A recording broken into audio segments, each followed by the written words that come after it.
हम और आप मुसलमान हैं, और मुसलमान का मतलब ये होता है वो ला इलाहा इल्लल्लाह और मुहम्मद रसूलुल्लाह का कलमा पढ़ने वाला होता है। हमारे दीन की बुनियाद तौहीद पर है। जब तक हमारी तौहीद सही नहीं होगी, हमारा कोई भी अमल अल्लाह ताला क्या कबूल नहीं होगा।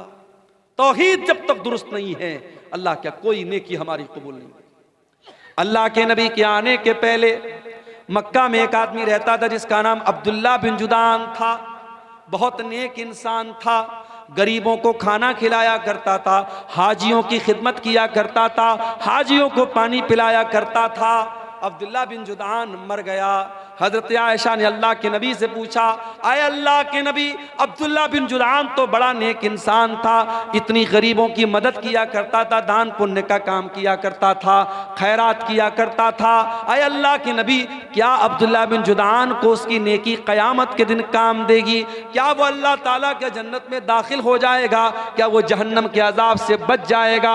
अल्लाह के नबी ने फरमाया कि नहीं, ऐ आयशा, अब्दुल्ला बिन जुदान की नेकी उसके कोई काम नहीं आएगी। आए आयशा, अब्दुल्ला बिन जुदान ने कभी ये नहीं कहा था रब्बी ग़फ़िरली ख़तीअती यौमद्दीन, ऐ मेरे परवरदिगार तू मुझे क़यामत के दिन अपने अज़ाब से बचा लेना।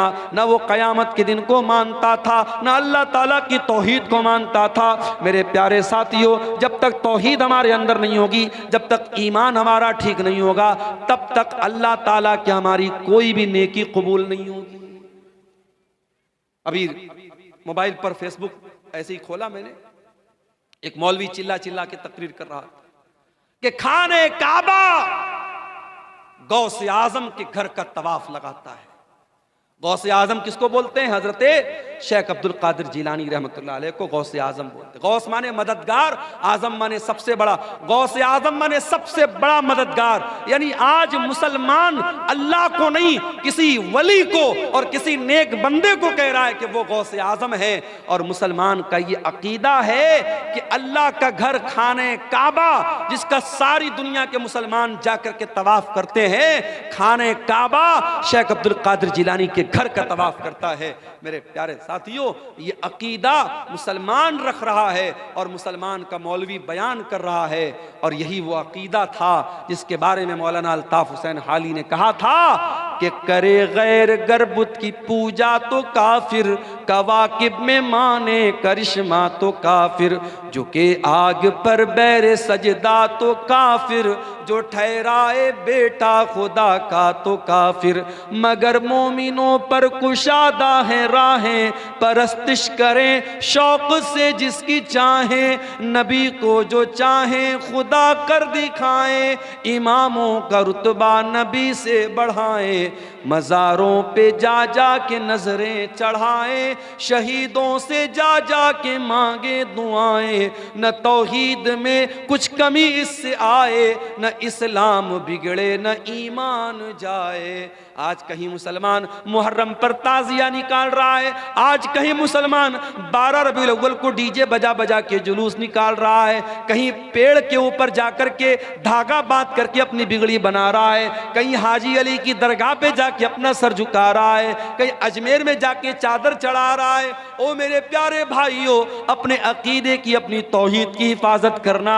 इस पेशानी को अल्लाह ताला ने सिर्फ अपने आगे झुकने के लिए बनाया है। इस पेशानी को सिर्फ अल्लाह के दर पे झुकाना, मदद मांगना तो अल्लाह से मदद मांगना, बिगड़ी बनाने वाला समझना तो अल्लाह को समझना। मेरे प्यारे साथियों, आज किसी गांव देहात में चले जाओ, नेपाल बॉर्डर पर चले जाओ, मोबाइल आपके पास मौजूद है लेकिन नेटवर्क काम नहीं करता है।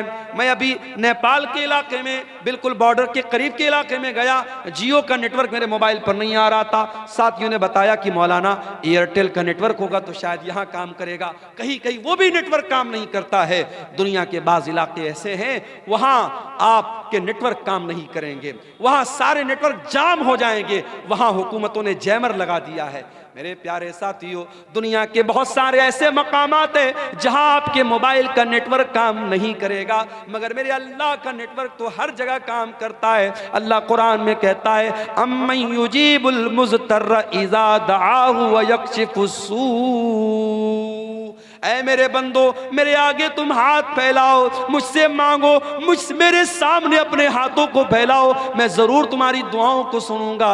अल्लाह के सिवा कौन है जो मुसीबत में फंसे हुए लोगों की मदद करता है? कौन है जो उनको मुसीबतों से निकालता है?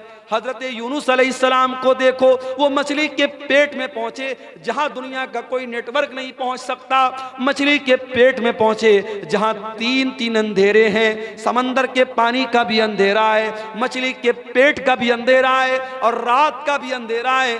तीन अंधेरों में हजरत यूनुस ने अल्लाह को पुकारा, फनादा फिज़्ज़ुलुमाति अल्ला इलाहा इल्ला अंता सुब्हानका इन्नी कुन्तु मिनज़्ज़ालिमीन।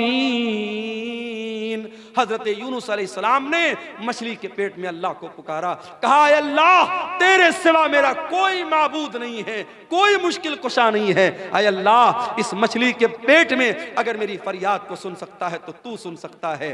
फनादा फिज़्ज़ुलुमात, उन्होंने तीन अंधेरों में पुकारा, ला इलाहा इल्ला अंता, ऐ अल्लाह तेरे सिवा मेरा कोई माबूद नहीं है, सुब्हानका तू पाक है, इन्नी कुन्तु मिनज़्ज़ालिमीन, ऐ अल्लाह मैं जालिम हूं।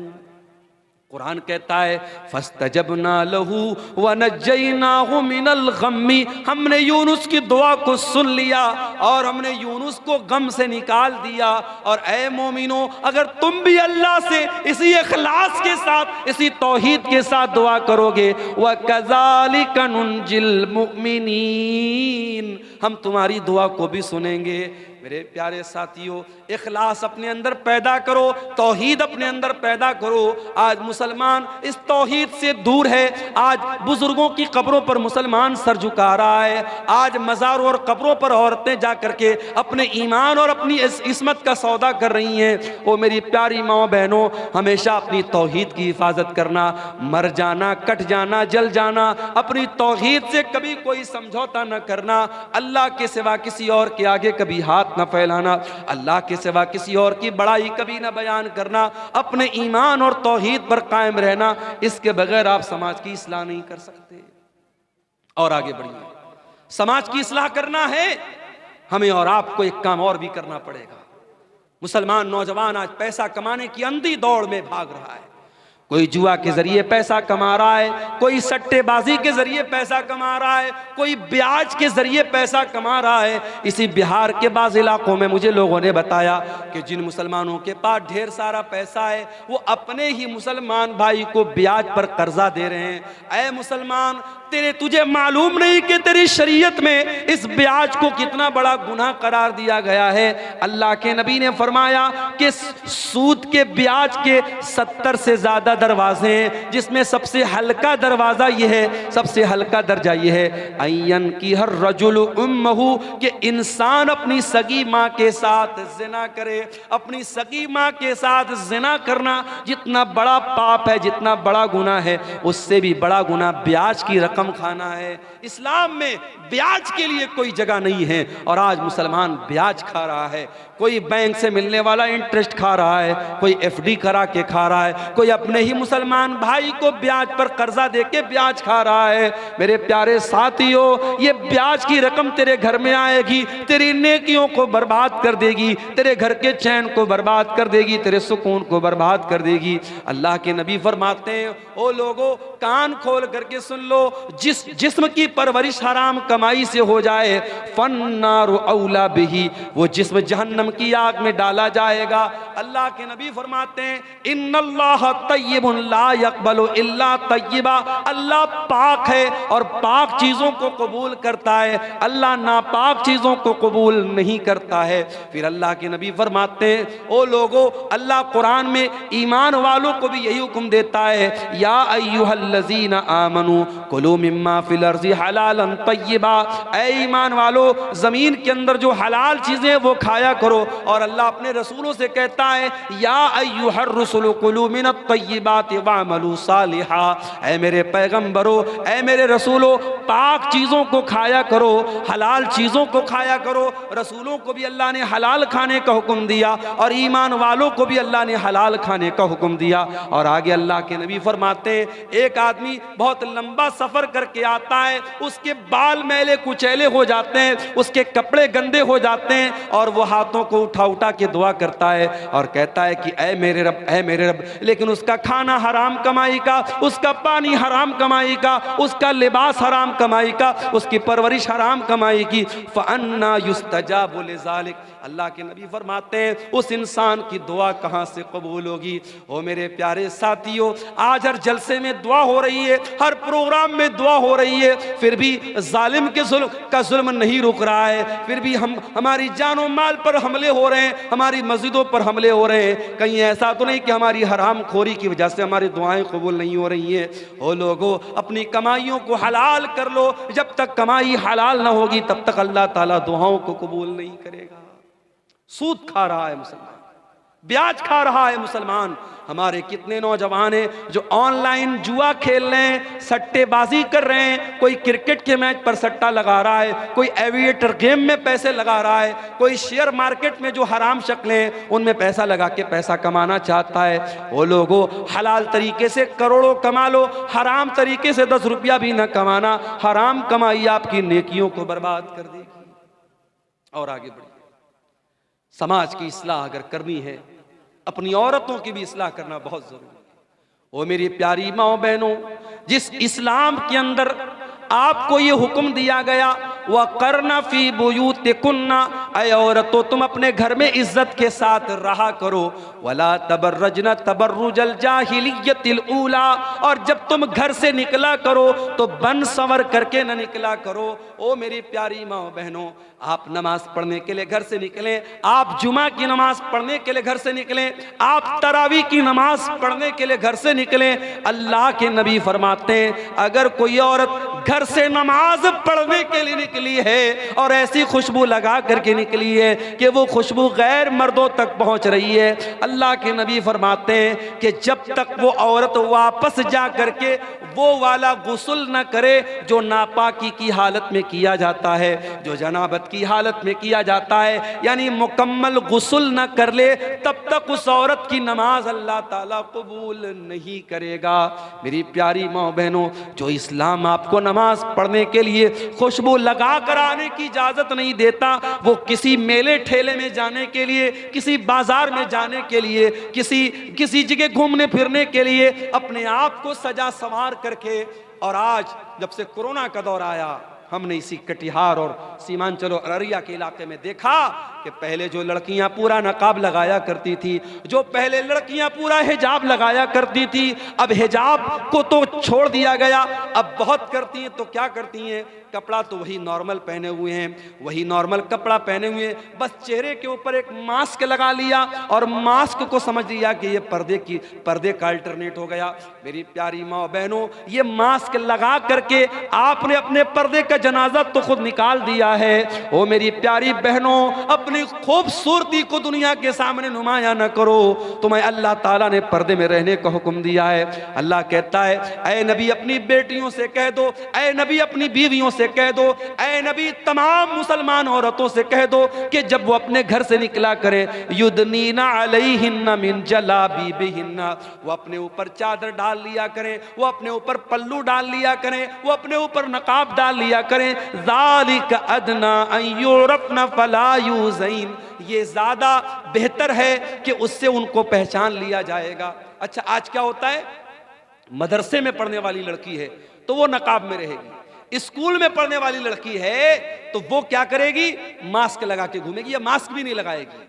यानी लड़की का कपड़ा बता रही है मदरसे वाली लड़की है या स्कूल वाली लड़की है।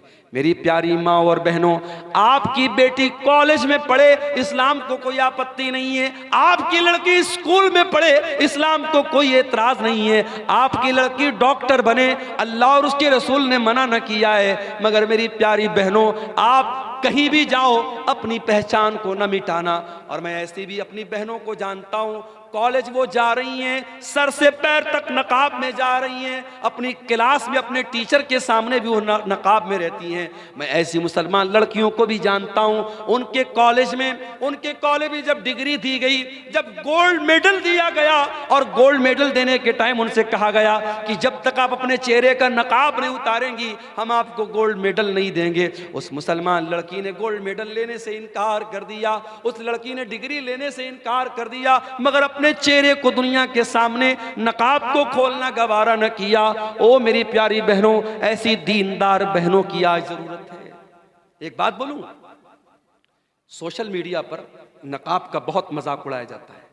कभी जाके देखिएगा, नकाब के बारे में बड़े गंदे गंदे कमेंट्स होते हैं सोशल मीडिया पर। जो इस्लाम के दुश्मन हैं वो नकाब का बहुत मजाक उड़ाते हैं। इसलिए मेरी प्यारी बहनों, आपसे एक अनुरोध करना चाहता हूं, एक रिक्वेस्ट करना चाहता हूं, जब नकाब पहन करके कटिहार जाओ, अररिया जाओ, किशनगंज जाओ, बहादुरगंज जाओ, किसी एयरपोर्ट पर जाओ, स्टेशन पर जाओ, कहीं पर भी जाओ, ऐ मेरी बहनों, ये नकाब सिर्फ एक कपड़े का टुकड़ा नहीं है। याद रखना, ये नकाब इस्लाम की पहचान है, ये तुम्हारे कल्चर की पहचान है, तुम्हारे संस्कृति का एक हिस्सा है। ये नकाब बताता है कि तुम मुसलमान लड़की हो, तुम मुसलमान घर की लड़की हो। इस नकाब की लाज रखना, इस नकाब का सम्मान गिरने न देना। ऐ मेरी बहनों, नकाब में रह कर के कोई ऐसा काम न करना जो तुम्हें शोभा न देता हो। ये नकाब बताता है तुम इज्जतदार घराने की हो, कोई ऐसा काम न करना। देखिए, जब हम ब्लैक कपड़ा पहनते हैं, ब्लैक कपड़े पर कहीं कोई दाग लग गया मालूम नहीं होता है, लेकिन जब व्हाइट कपड़ा पहनते हैं, व्हाइट पर हल्का सा धब्बा भी लगेगा, दूर से नजर आएगा, अब्दुल गफ्फार साहब आपके कुर्ते पर दाग लगा हुआ है। एक हल्का सा धब्बा भी व्हाइट कपड़े पर पहचान लिया जाता है। जो औरत नकाब नहीं पहनती है, जो पर्दा नहीं करती है, वो क्या पहन रही है, कहां जा रही है, दुनिया नोटिस नहीं करेगी। मगर जब नकाब वाली औरत घर से निकलेगी, वो क्या कर रही है, किससे मिल रही है, कहां जा रही है। मेरे प्यारे साथियों, आज बड़े बड़े शहरों में, दिल्ली और मुंबई में बाकायदा ऐसे पार्क हैं, ऐसी जगह हैं जहां लड़के लड़कियां आपस में मिलकर के गुलछर्रे उड़ाते हैं। और मुझे बताने वालों ने बताया कि उन जगहों पर कितनी बुर्का वाली लड़कियां हैं जो अपने बॉयफ्रेंड से जाकर के मिलती हैं, अपने आशिकों से जाकर के मिलती हैं, और नकाब में हैं, पर्दे में हैं, और उनका जो आशिक है उसके हाथ का कलावा बता रहा है, उसके हाथ की अंगूठी बता रही है वो लड़का मुसलमान नहीं है, वो लड़का गैर मुस्लिम है, वो लड़का मुशरिक है, वो लड़का काफिर है। और ये मुसलमान बुर्का पहन करके उस गैर मुस्लिम लड़के के साथ जाकर के जिना कर रही है, उसके साथ बदकारी कर रही है। मेरे प्यारे भाइयों, मैं कहता हूं, उन लड़कियों के माँ बाप कहां मर गए, उनके गार्जियन कहां मर गए, या तो वो इतने अंधे हो चुके हैं उनको खबर भी नहीं कि हमारे घर की बेटी कहां जा रही है, या वो इतने भोले भाले बन चुके हैं कि अपनी बेटी को उन्होंने खुली छूट दे रखी है। मेरे प्यारे साथियों, आपकी भी जिम्मेदारी है, अगर आप बेटी के बाप हैं, आप बेटी के गार्जियन हैं, ये बहुत बड़ी जिम्मेदारी आपके कंधे पर है। अल्लाह कयामत के दिन पूछेगा, इस कदर बुराई का दौर था, लड़के लड़कियां इतना जिना कर रहे थे, और तेरे घर में जवान बेटियां थी, तूने अपने बेटियों की देख रेख क्यों न की, तूने अपनी बेटियों की सही तरबियत क्यों न की। ओ मेरे प्यारे भाइयों, बचपन से अपनी बच्चियों को इतनी अच्छी तरबियत दो, इतना नेक बनाओ, इतना दीनदार बनाओ कि कल जब तुम्हारी बेटियां जवान हो जाएं और गलत कोई काम करने के लिए उनको उकसाएं, तो उनके दिल में ये ख्याल आए कि नहीं नहीं, मेरे बाप ने जो तरबियत की है वो तरबियत मुझे गलत कदम उठाने नहीं देगी। और याद रखिए, जब भी कोई लड़की बिगड़ती है, जब भी कोई लड़की गलत रास्ते पर जाती है, तजर्बे की बात आपको बता रहा हूं, एक्सपीरियंस की और अनुभव की बात आपको बता रहा हूं, लड़कियों के बिगड़ने में 3 लोगों का बहुत बड़ा हाथ होता है। लड़की अगर बिगड़ रही है, गलत रास्ते पे जा रही है, 3 लोगों का बहुत बड़ा हाथ है। कौन 3 लोग? जब हजरत मरियम को बच्चा हुआ, ईसा अलैहिस्सलाम पैदा हुए, और मरियम अपने बच्चे को लेकर के कौम के पास पहुंची है, तो कौम के लोगों ने क्या कहा था? या उख्ता हारून मा कान अबूकी इम्रा सौइन व मा कानत उम्मुकी बगिया। ऐ हारून की बहन, मरियम के कोई भाई थे जिनका नाम हारून था, वो भी बहुत नेक इंसान थे। ऐ हारून की बहन, न तो तेरा बाप बुरा इंसान था, न तेरी माँ बदचलन थी। ऐ मरियम, तू ये पाप कहां से लेके आ गई? उलमा ने लिखा है, पता ये चला कि अगर लड़की का भाई अच्छा हो, लड़की की माँ अच्छी हो और लड़की का बाप अच्छा हो, तो लड़की के बिगड़ने के चांसेस बहुत कम होते हैं। अगर लड़कियां बहक रही हैं, इसका मतलब यह हुआ कि भाई गड़बड़ है या माँ गड़बड़ है या बाप गड़बड़ है। ये तीन रिश्ते बहुत अहमियत रखते हैं। जिस घर में लड़कों के ताल्लुकात लड़कियों के साथ हों और जिस घर में बहन ये देखती हो मेरा भाई रातों में लड़कियों से बात करता है और लड़कियों के साथ घूमता फिरता है, उस घर की लड़कियां भी वो काम करने में हिचकेंगी नहीं मेरे प्यारे साथियों। इसलिए लड़कियों पर चूड़ी टाइट करने से पहले अपने घर के लड़कों पर भी चूड़ी टाइट करो और उनकी भी निगरानी करो और उनको भी गलत काम से रोको। और याद रखो, ज़िनाकारी वो रास्ता है जिस पर से चल के दूसरे लोग हमारे घर तक आ सकते हैं। अल्लाह ने इसीलिए ज़िनाकारी को रास्ता करार दिया है। अल्लाह ने फरमाया वला तक़रबुज़ ज़िना, ऐ ईमान वालो तुम ज़िना के करीब भी न जाना, इन्नहु काना फ़ाहिशतन, ये बहुत गंदा काम है, वसाअ सबीला, और ये बहुत बुरा रास्ता है। इसी रास्ते पर चल करके कोई तुम्हारे घर की दहलीज तक भी आएगा, कोई तुम्हारे घर की बहू बेटी तक भी आएगा। इसलिए ज़िनाकारी से अपने घर को बचाओ। तो नौजवानों और औरतों से मैं कहना चाहूंगा कि समाज के बिगड़ने और बनाने में आपका बहुत बड़ा किरदार है। इस किरदार को मेरी बहनों मेरे भाइयों हमें और आपको समझने की जरूरत है। अब एक आखिरी चीज बयान करके हम बात खत्म करेंगे। सर्दियों का मौसम है, बहुत देर तक आपको बिठाना मुनासिब नहीं है। समाज की इस्लाह अगर हमें और आपको करनी है मेरे प्यारे साथियों, एक काम हमको और करना पड़ेगा। आप जानते हैं इसी बिहार में स्कूलों और मदरसों में मुझे भाइयों ने बताया कि बड़ी सख्ती हो गई है। पहले टीचर आते थे, कितने बजे आए कितने बजे गए कोई खबर नहीं होती थी। अब ऐप आ गया, अब बाकायदा ऐप पर टीचर स्कूल में आया उसको हाजिरी लगाना है, स्कूल से निकला उसको हाजिरी लगाना है। अगर टीचर स्कूल के बाहर कहीं दूसरी जगह से हाजिरी लगाएगा, ऐप बता देगा कि टीचर साहब स्कूल में नहीं है। अब जाहिर है कि सख्ती बढ़ गई। अब सख्ती बढ़ गई तो अब टीचर को वहां रहना पड़ेगा, और अगर कोई टीचर बगैर छुट्टी लिए स्कूल नहीं आया तो फिर आगे से अधिकारी का फोन आता है कि फला टीचर क्यों नहीं आया। इतनी सख्ती है तो सारे टीचर टाइम से आ रहे हैं, सारे टीचर टाइम से जा रहे हैं। जब सख्ती होती है, या ये कह लीजिए कि जब ये एहसास होता है कि हमें ऊपर वाले को जवाब देना पड़ेगा, इंसान ऑटोमेटिक डिसिप्लिन में आ जाता है। मेरे प्यारे साथियों, हमसे ऊपर और सबसे ऊपर एक जात है और वो अल्लाह की जात है, और वो हर मिनट हर पल हर लम्हा हमको देख रही है। दुनिया वाले हमारी रिकॉर्डिंग करें या न करें, अल्लाह तबारक व तआला हमारे एक एक अमल को रिकॉर्ड कर रहा है। और अल्लाह की रिकॉर्डिंग का सिस्टम इतना मजबूत है कि अल्लाह की रिकॉर्डिंग का कैमरा कभी ऑफ होने वाला नहीं है, वो 24/7 ऑन है। अल्लाह के फरिश्ते हर लम्हा रिकॉर्ड कर रहे हैं। अल्लाह कुरान में कहता है व इन्ना अलैकुम लहाफिज़ीना किरामन कातिबीना यालमूना मा तफ़अलून। ऐ मेरे बंदो, तुम्हारे आमाल को हमारे फरिश्ते रिकॉर्ड कर रहे हैं, तुम्हारी एक एक हरकत को वो नोट कर रहे हैं, एक एक चीज को वो नोट कर रहे हैं। और अल्लाह तबारक व तआला खुद हमारे एक एक अमल को देख रहा है। इन्न रब्बका लबिल मिरसाद, अल्लाह निगरानी कर रहा है। अल्लाह तबारक व तआला तुम्हारे एक एक हरकत पर अल्लाह की नजर है।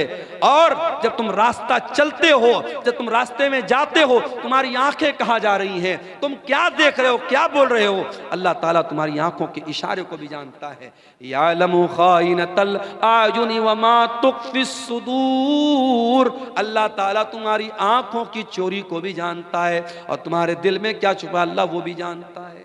इसलिए मेरे प्यारे साथियों, अगर अल्लाह के सामने खड़े होने का डर नहीं पैदा होगा, अल्लाह के सामने जवाब देने का डर पैदा नहीं होगा, ये करप्शन नहीं रुक सकता, ये भ्रष्टाचार नहीं रुक सकता, ये बुराई नहीं रुक सकती। आज बिहार में बीपीएससी की परीक्षा हुई और उसके बाद पेपर लीक होने की खबर आई। आज पटना में तमाम स्टूडेंट धरने पर बैठे हुए। क्यों ये हो रहा है? ये बार बार परीक्षाएं क्यों लीक हो रही हैं? ये भ्रष्टाचार क्यों हो रहा है? क्योंकि 4 पैसों के लिए आज इंसान लालच में पड़ जाता है और ये नहीं सोचता है कि मेरे इस भ्रष्टाचार से लाखों स्टूडेंट्स का और लाखों लोगों के मुस्तकबिल का जो है उसके ऊपर सवालिया निशान लग सकता है।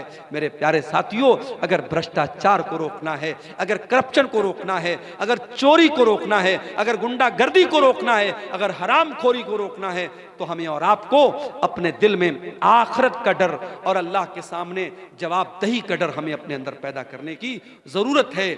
मेरे प्यारे साथियों, ये प्रोग्राम इस इलाके के मदरसे का प्रोग्राम हो रहा है, मैं आपसे यह भी अपील करूंगा कि इस तरीके के प्रोग्राम जब होते हैं और आपसे बार बार ये अपील की जाती है कि आप इस इदारे को चंदा दें, दान दें, ताउन करें, तो आप ये मत समझिए कि हमारी जेब ढीली करने के लिए कहा जा रहा है, बल्कि ये भी आपको एक तरीके से मौका दिया जा रहा है कि आओ अपने नाम अमाल में कुछ नेकियों को बढ़ा लो, अपनी आखिरत की कुछ तैयारी कर लो, अपने आप को जहन्नम की आग से बचा लो।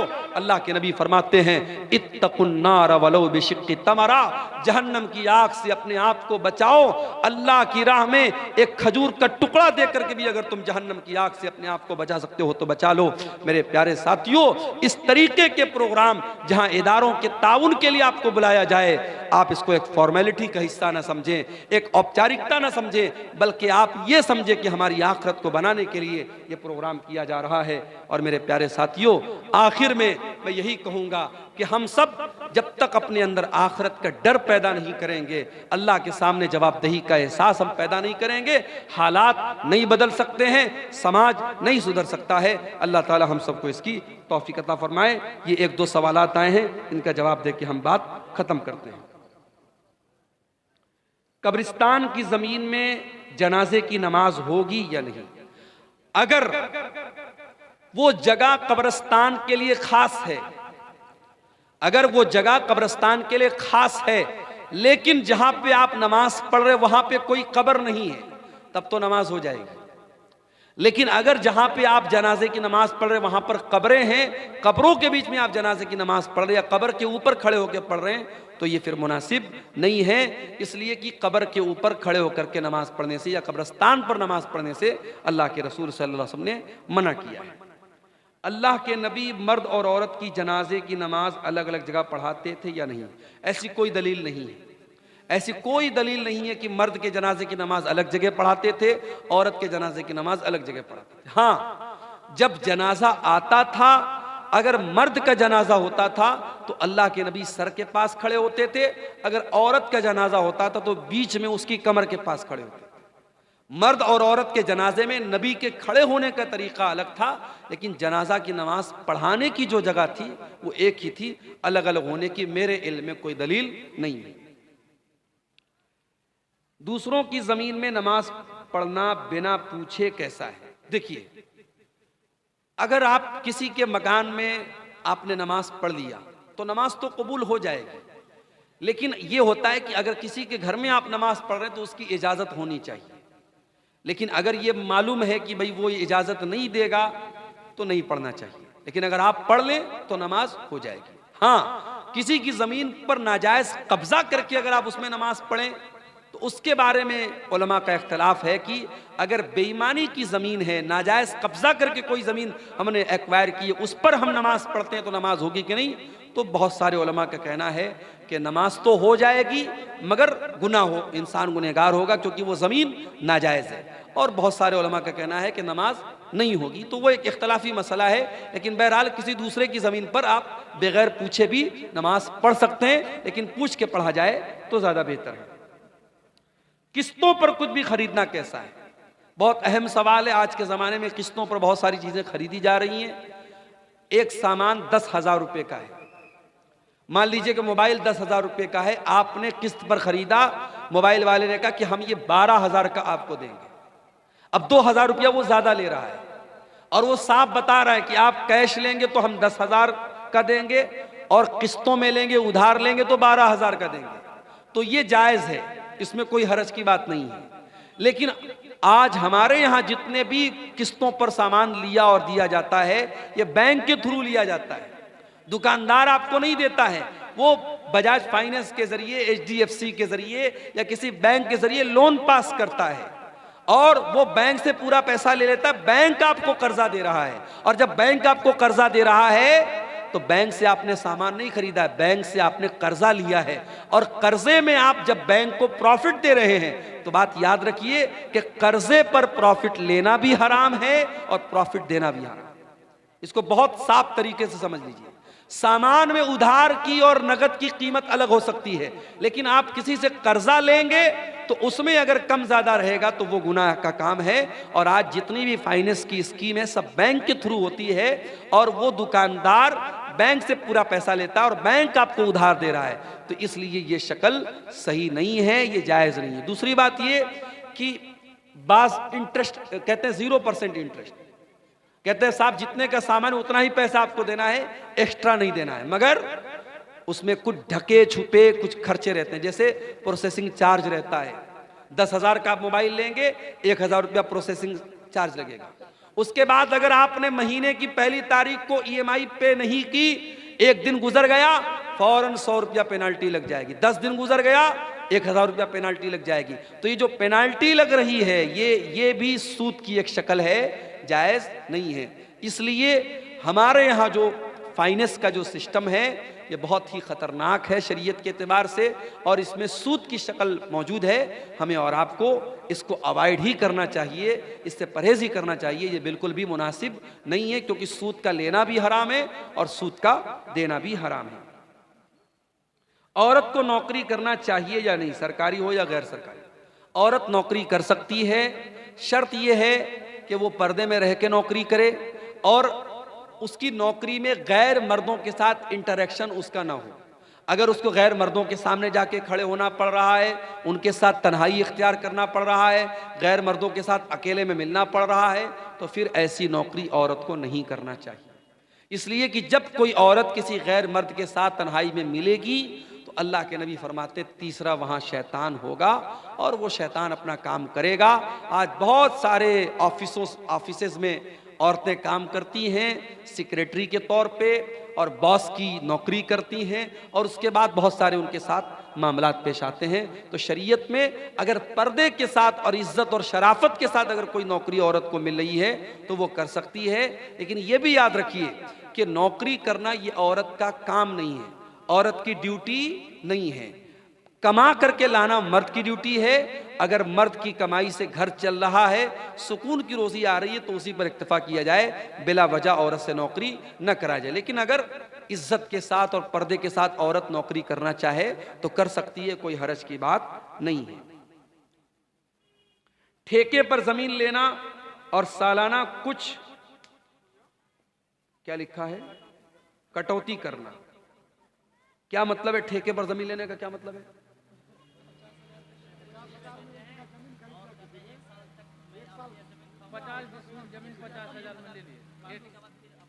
नहीं, ये गलत शक्ल है ना। देखिए सीधी सी बात है, आपकी जमीन है, मैं पैसा दे करके जमीन ले रहा हूं, तब तो ठीक है। अब मैंने आपको पैसा दिया और आपने मुझे जमीन दिया, अब 1 साल तक मैं आपकी जमीन से फायदा उठाऊं और आप मेरे पैसे से फायदा उठाएं, तो ये शक्ल भी सूद की शक्ल है। इसका मतलब ये हुआ कि आपने मुझको जो जमीन दी और मैंने आपको 1 लाख रुपया दिया, तो 1 लाख मैंने उधार दिया आपको, और उधार का बेनिफिट क्या उठाया जा रहा है कि जमीन ली जा रही है। तो उधार पैसे पर किसी भी तरीके का बेनिफिट लेना सही नहीं है। आप जमीन का अगर लेन देन कर रहे हैं, एक होता है कि एडवांस दे दिया, 1 लाख रुपया हमने एडवांस दे दिया, 1 साल में हम पूरा पैसा अदा करेंगे, वो एक अलग शक्ल होगी। लेकिन अगर किसी को जमीन हमने पैसा उससे जमीन ले ली और 1 साल तक हमने फायदा उठाया और उसके बाद पैसा वापस कर दिया और जमीन वाले ने जमीन वापस कर ली, तो फिर ये शक्ल सही नहीं है। बाकी मजीद उसकी जो शक्लें हैं वो आप अपने इलाकाई उलमा से समझ ले तो ज्यादा बेहतर है।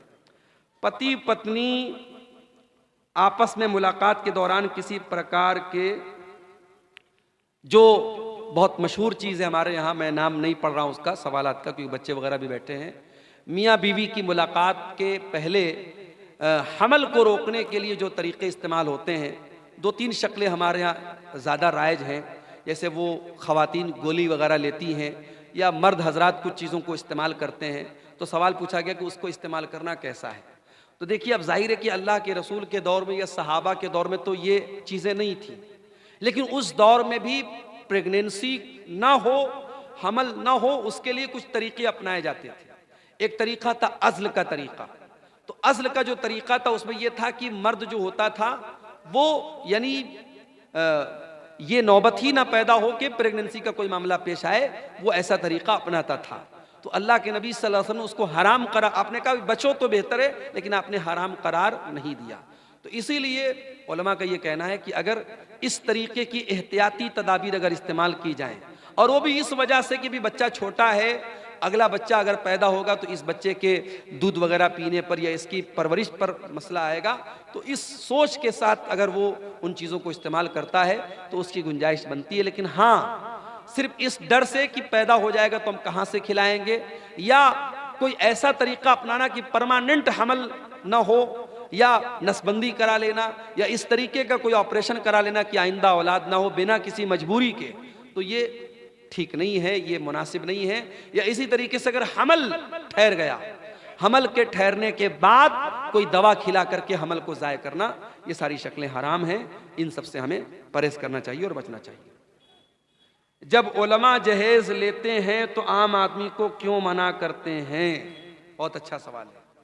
उलमा अगर जहेज लेते हैं तो क्या वो आम आदमी को मना नहीं कर सकते?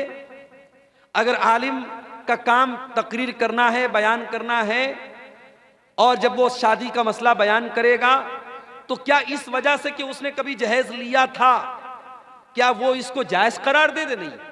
देखिए, जो चीज गलत है आलिम के करने से वो सही नहीं हो जाएगी। और आप अल्लाह ताला क्या ये जवाब नहीं दे सकते कि वो हमारे मोहल्ले के तो मौलाना साहब करते थे। मौलाना साहब के कोई काम करने से वो काम सही नहीं हो जाएगा। सही और गलत का मेयार कुरान और हदीस है, सही और गलत का मेयार दलील है। अगर दलील की रोशनी में जहेज लेना गलत है, जहेज का लेन देन गलत है, तो गलत है। अगर आलिम ने लिया है, आलिम अल्लाह ताला क्या उसका हिसाब देगा। अब सवाल ये कि आलिम क्यों मना करते हैं, तो आप क्या चाहते हैं कि एक तो उसने लिया है, एक गलत काम किया, आप मना भी ना करे, दूसरा गलत काम करे, तो डबल गलत काम उससे मत करवाइए। अगर कोई ले रहा है, दे रहा है, तो वो गलत है और उसके लेने देने की वजह से वो सही नहीं हो जाएगा। मौलाना साहब, अगर हम लड़कियां रुखसत की हालत में रहते हैं तो कुरान अम्पारा छू कर पढ़ सकते हैं? तो नहीं, तो दूसरी किताब में वही सूरत और आयत रहती तो उसको क्यों छूते हैं? देखिए, बहुत अच्छा सवाल है कि जब औरतें पीरियड में हो, तो अब एक सवाल यह है कि पीरियड की हालत में औरत कुरान को छू सकती है या नहीं। एक मसला ये कि कुरान को छू सकती है या नहीं, और एक मसला है कि कोई किताब है, कोई रिसाला है, कोई मैगजीन है, उसमें कुरान लिखा हुआ है, उसमें आयत लिखी हुई, उसको छू सकती है कि नहीं। तो देखिए, जो हुक्म कुरान का है वही हुक्म उस मैगजीन और रिसाले का नहीं हो सकता है। इसलिए कि आप देखिए कि अल्लाह के नबी सल्लल्लाहु अलैहि वसल्लम ने बादशाहों को लेटर लिखा और उसमें बिस्मिल्लाहिर्रहमानिर्रहीम भी लिखा, कुरान की आयत भी लिखी, और बादशाह लोग जाहिर काफिर थे, उनके हाथ में वो लेटर गया। इसका मतलब कि एक जरूरत के तहत वो लेटर उनको दिया गया। तो औरत अगर कुरान को छू रही है और किसी किताब को छू रही है, दोनों बराबर नहीं है, एक बात। दूसरी बात यह कि पीरियड की हालत में औरत अगर दस्ताने के जरिए या दुपट्टे के जरिए कुरान को छुए तो बेहतर है, डायरेक्ट ना छुए। लेकिन अगर मोबाइल वगैरह में कुरान पढ़ना चाहे तो पढ़ सकती है, या बगैर छुए पढ़ना चाहे तो पढ़ सकती है। कोई औरत कुरान की हाफिजा है, अगर पीरियड में वो कुरान पढ़ रही, कोई हर्ज की बात नहीं, पढ़ना मना नहीं है। छूने के बारे में बाज हदीसें ऐसी हैं कि छूना सही नहीं है, तो छूने के लिए वो दुपट्टा या दस्ताना वगैरह इस्तेमाल करे। और तो रिसाला और जो मैगजीन वगैरह है उसको पढ़ सकती है, उसमें कोई हर्ज की बात नहीं, उसका हुक्म वो नहीं है जो कुरान का हुक्म है। मौलाना साहब, क्या हम लोग गोबर से घर पोंछ सकते हैं? देखिए, गोबर एक गंदगी की चीज है, गोबर एक गंदगी की चीज है, और इसीलिए हदीस में गोबर से इस्तिंजा करने से मना किया गया है। गोबर के बारे में कुछ हदीसों में यह भी आया है कि वो जिन्नात की खुराक है, तो इसलिए उसको घर वगैरह में, उसको पोंछने वगैरह में इस्तेमाल करना मुनासिब तो नहीं मालूम होता है, लेकिन हम इसको हराम और नाजायज तो नहीं कह सकते। इसके बारे में भी आप अपने इलाकाई उलमा से जो इन हालात को ज्यादा बेहतर समझते हैं उनसे आप रब्ता करें तो ज्यादा बेहतर है। वल्लाहु आलम बिस्सवाब।